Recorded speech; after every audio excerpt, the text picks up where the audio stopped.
gravação do exercício número 4. Bom, do enunciado eu tenho o seguinte.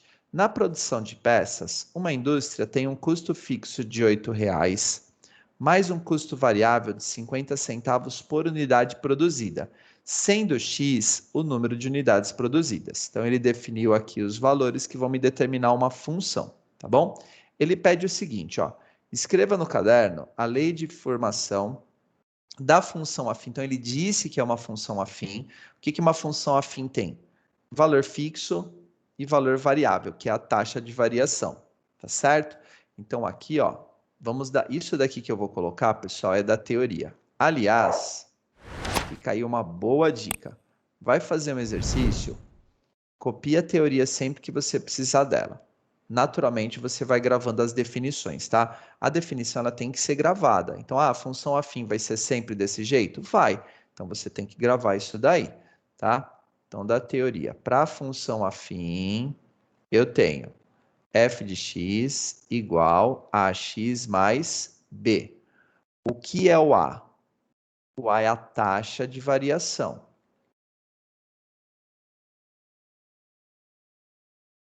Ou a taxa variável, como você quiser, o valor variável, independe, tá bom? O que é o B? O B é o valor fixo. Então, no nosso caso aqui, pessoal, o valor fixo é o 8. Então, na nossa função afim aqui, o B vai valer 8. O custo variável é o A. Só isso, tá certo? Então, percebam que se eu tenho domínio da teoria, se eu me recordo da teoria, desenvolver os exercícios vai ficando mais fácil, tá? E a teoria, muitas vezes, não tem muito o que o professor explicar, é uma definição. Então, a função afim é sempre assim? É. Alguém chamou dessa forma, tá certo? E a gente vai usar sempre a mesma expressão. E o significado de cada uma das letras é sempre esse, tá bom? Então, vamos lá. Então, o meu f de x na letra A, função que determina o resultado, aí o custo total, vai ser a taxa de variação, o custo variável, que é o 0,50, vezes o x, que é a quantidade de peças, tudo isso mais 8. Vamos ver se tem sentido, pessoal. Eu gasto 50 centavos por peça, mais R$ 8,00 fixo. Então, quanto que eu gasto para fazer X peças? Se fosse uma só, o que eu ia fazer? 0,50 vezes 1, mais 8. Se fossem duas peças, 0,50 vezes 2, mais 8. Para X peças, 0,50 vezes X, tudo isso mais 8. Pronto, percebam que tudo vai tendo coerência, tá bom? Aí vamos lá.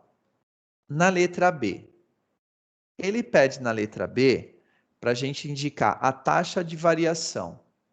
A taxa de variação, nós já verificamos, é o que vai variando conforme eu vou fazer o cálculo. O que vai determinar a variação aqui é a quantidade de peças, que está associada ao 0,50. Então, a minha taxa de variação é o 0,50, que é o custo por peça. Percebam que os R$ 8,00 não vão mudar nunca. Se eu fizer 10 peças ou 50 peças, o custo fixo é sempre o mesmo, sempre serão R$ 8,00, tá? E aí ele pede também para a gente determinar o valor inicial. O que é o valor inicial? Anote isso daí para não se esquecer disso, tá? O valor inicial é o quanto eu gasto no início. Isso acontece quando eu não fabriquei peça nenhuma. Então, quando ele falou de valor inicial, ele quer o F de 0. Ele quer o resultado aqui da conta se ele não fizer peça alguma, tá? O valor inicial, então, vai ser o 0,50 vezes 0, tudo isso mais 8, que dá exatamente 0 mais 8, que é 8. O valor fixo também pode ser chamado de valor inicial, tá? Então, o valor inicial é o B, que é o mesmo que fazer o F de 0.